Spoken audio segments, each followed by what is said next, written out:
If Paige Beuckers and her fan base want the crown over Caitlin Clark because she made the national title game and has put up some decent numbers, then she has to win the NCAA title. She has to slay the dragon of South Carolina. I'll even ignore the fact that she just lost to Caitlin last year in a head-to-head in the Final Four. As great as her numbers have been, they don't compare.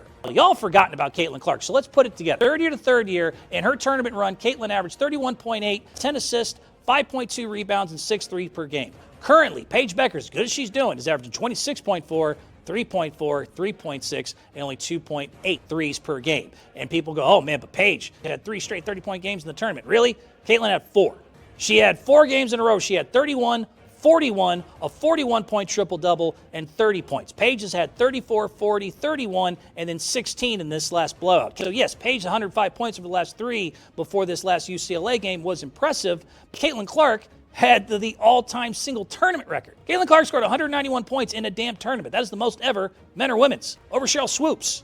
Paige can still beat it, in the national title game, to give you an idea, if she scores 60 points. If Paige gets 60 in this last game, as good as she's played, she needs a 60-piece to beat Caitlin Clark's single-year tournament record for scoring. And yes, Paige has made the Final Four multiple times, and Caitlin never won the whole thing, but the talent level's not even close. I didn't want to make this argument. Uconn, seriously, has had 5 5-star recruits in the last 2 years, not to mention the girl who led in scoring last night. Fudd was the #1 recruit and a 5-star all the way back in 2021, not to mention they added Chen, who was the Ivy League Player of the Year, who came over in a transfer portal. Caitlin Clark not just beat Paige, she got to the NCAA Finals not once, but twice, with 1 3-star recruit and 1 4-star recruit and no 5-star to speak of. Paige Beuckers has like 6, not to mention people transferring in. It is a talent level. It is a difference level as far as the program that you're in, and her stats are not up to par. If she wants to get past Caitlin, if Paige fans want to say she's better than Caitlin, the only argument that you have is that she wins the NCAA title like Caitlin didn't do. Because again, she beat her head-to-head, she has better numbers,